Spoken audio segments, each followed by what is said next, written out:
Guys দেখো এখানে না। হ্যালো এভরিওয়ান, তোমরা সবাই কেমন আছো? আশা করছি সবাই ভালো আছো, আমরাও ভালো আছি।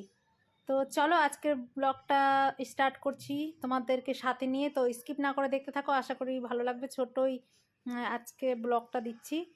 আর এখানে অনেক গরম কলকাতায়। তো দেখো আমি না ফ্রিজ থেকে সবজি টবজি বার করে রান্নাটা স্টার্ট করে দিয়েছি। আজকে খাবো আম। তো আমটা কেটেছি, আমি আর আয়ুষ খাবো। আর কি কি রান্না হচ্ছে সবটাই শেয়ার করব। তো চলো দেখতে থাকো। তো এখানে না আমি না চাল কুমড়ো দিয়ে বড়ি রান্না করব। তো বড়িটা বার করে নিলাম। তো দেখতেই পাচ্ছ এটা ডালের বড়ি, এটা বাজার থেকে কিনে এনেছিলাম, বেশ ভালোই খেতে। তো হালকা তেল দিয়ে না বড়িগুলোকে ফ্রাই করে নিচ্ছি, তারপর এটা তুলে রেখে দেব। আর যেরকম করে চাল কুমড়ো, তো সেভাবেই করব। আর আমি শাকটাও ভেজে নিয়েছি, এটা ডাঁটার শাক ছিল, তো এটা ভাজা হয়ে গেছে। আর দেখো এদিকে রসুন দিয়ে দিলাম সর্ষের তেলের মধ্যে।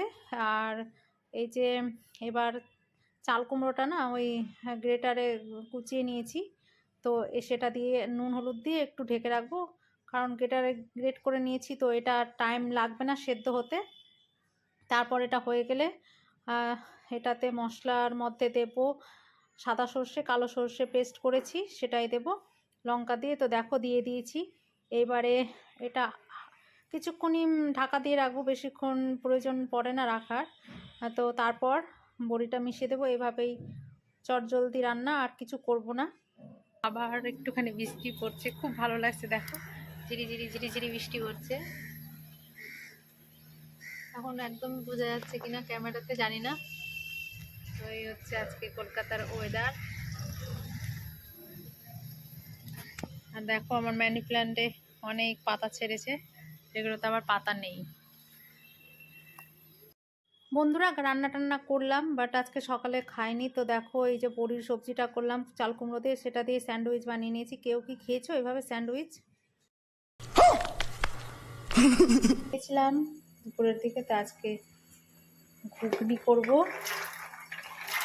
পনির দিয়ে, পনির আছে। তো দেখো এটা আমি সেদ্ধ করতে বসিয়ে দিয়েছি। পনির রেডি।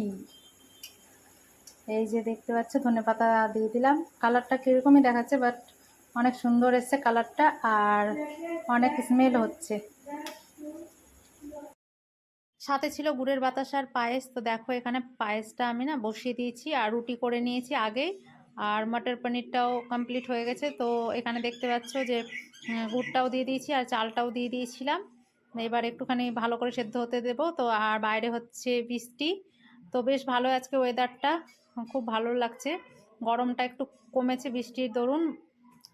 আর এই যে দেখতে পাচ্ছ যে প্রায় পায়েসটা হয়ে গেছে, তারপরে ডিনারটা করব। এই হচ্ছে। তো আজকের ব্লগটা তোমাদের কেমন লেগেছে কমেন্ট বক্সে প্লিজ একটা কমেন্ট করে দিও। তো চলো বাই বাই, আবার দেখা হচ্ছে নেক্সট ব্লগে। গুড।